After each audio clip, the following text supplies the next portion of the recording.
Okay. So this question they can ask for 5 marks, the limiting values of Poisson's ratio.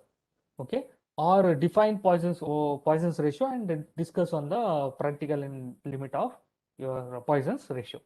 So that those are the some of the kinds of questions they can ask. So in this case, what you are supposed to do is you take the two equations that you had. Okay, so first you have to define what is Poisson's ratio. So Poisson's ratio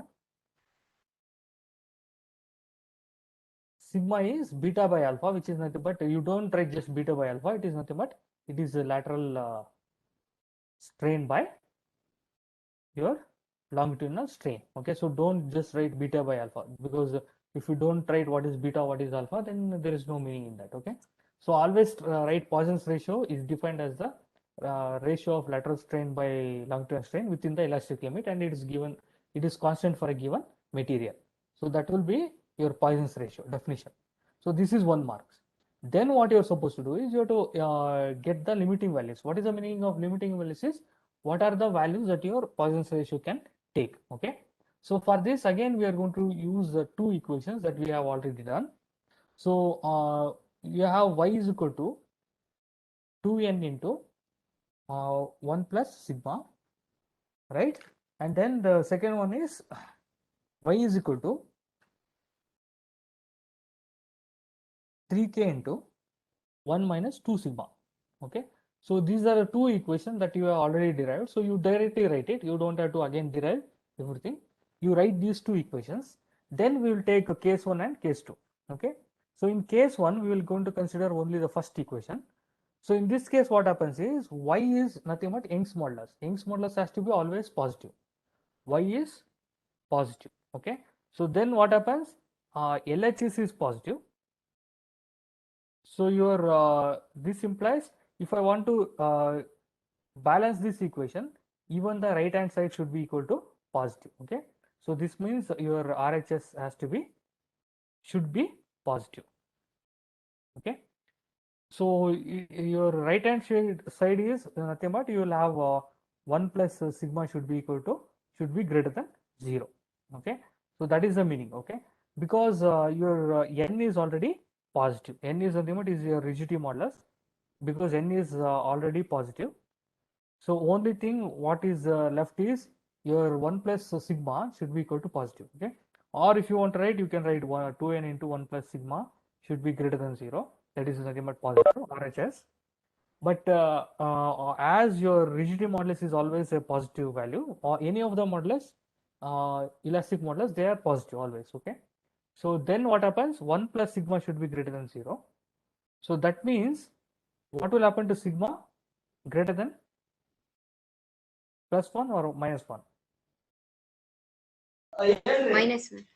Minus 1. Okay, so this has to be greater than minus 1. Okay, so this is one of the condition by using the first equation, which is y is equal to 2n into 1 plus sigma. So now what I will do is I will take the second equation. Okay, so what is the second equation? So let me change the color, then it will be easy for you to later follow it.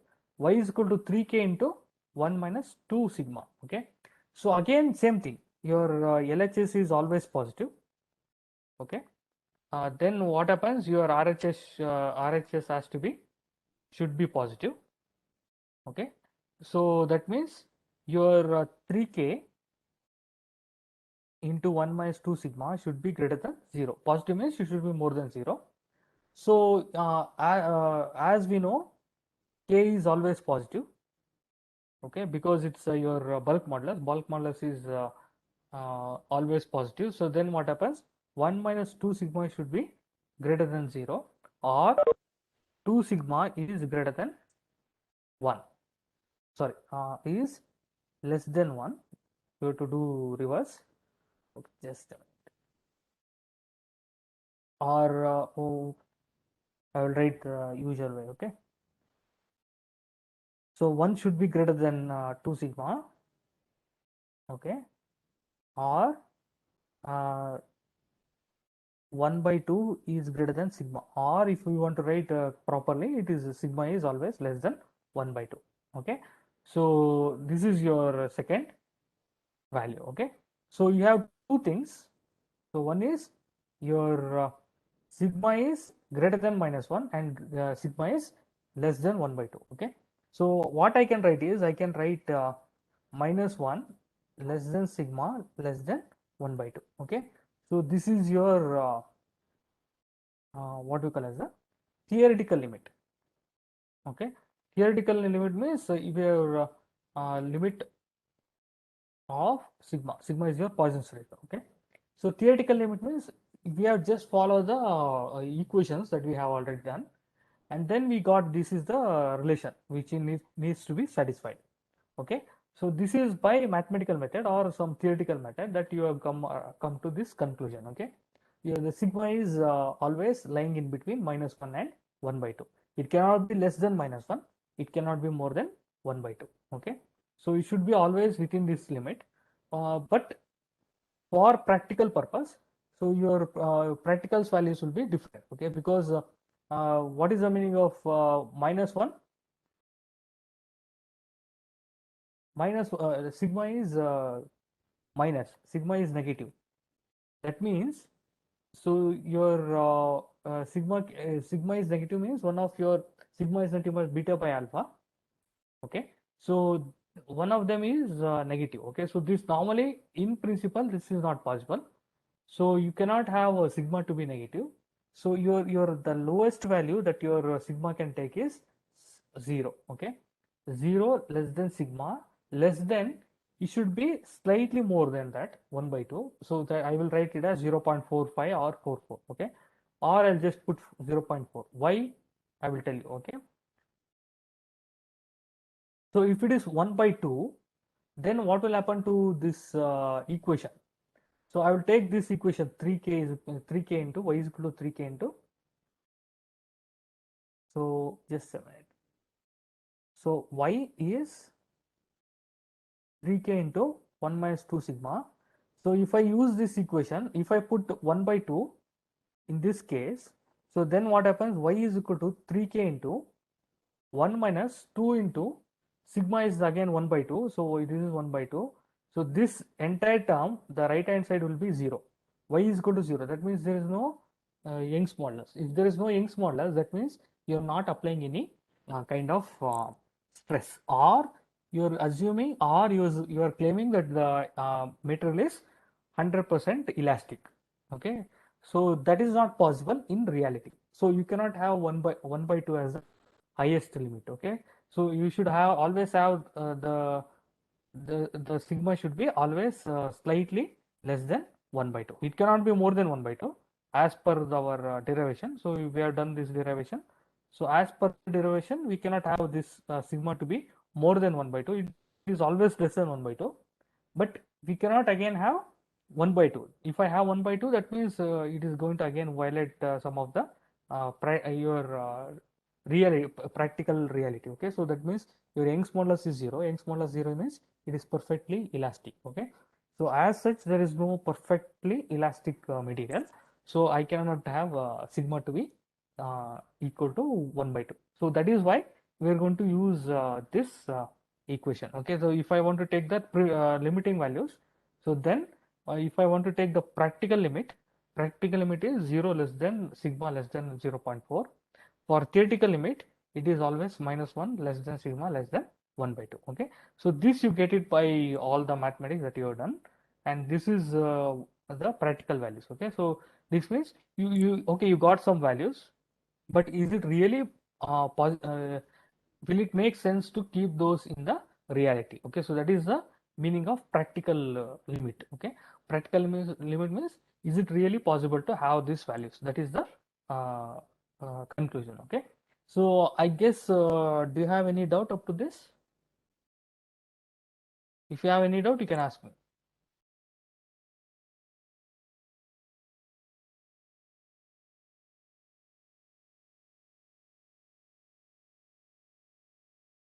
Okay, so here for the relation of yk and sigma, what you do is, sorry, nk and sigma, what you do is you take the relations for y and sigma and yk and sigma. Okay, So you have already done this relation in the previous uh, derivation. So what you do is you take the the value for y n and sigma. So y is equal to 2n into 1 plus 2 sigma. So you have already derived this equation. Now what you do is you take again the derivation for, sorry, the relation for y, k and sigma, which is y is equal to 3k into 1 minus 2 sigma. So as both are equal to y, I can just equate them. So if I equate them, then what happens? You get 2n into 1 plus sigma is equal to 3k into 1 minus 2 sigma. Okay. Then what you do, you are try to take all the sigma values onto the one side and the non-sigma values to the other side. Okay. So that means whatever terms are containing sigma, you keep it in one side, and if there is no sigma, you keep it to the other side. Okay. So in this case, what we do is we have taken we have taken 2n into, sorry, 2n plus 2n sigma is equal to 3k minus, so you just multiply, okay, 6k sigma. So if then you try to take to the this to the left hand side and 2n to the right hand side. So in that case, what you get is 2n sigma plus, because this is minus, so when it comes to the other side, it is plus 6k sigma is equal to 3k minus 2n. So you are going to send 2n to the right hand side, so it becomes minus.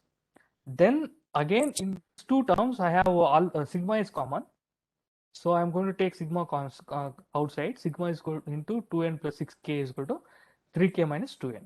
And finally, you have sigma is equal to 3k minus 2n, and then you send this to the right hand side. So it will be 2n plus 6k. Okay. So this is what you have for your relation for your sigma. Okay. And k and n. So you have with this, you will have all the relations, the relation between, so you have four relations, y, n, k, and then y, n sigma, y, k sigma, and now in this case, this is your n, k, and sigma. Okay. So these are the four relations that you have for your uh, for the elastic modeling. Okay.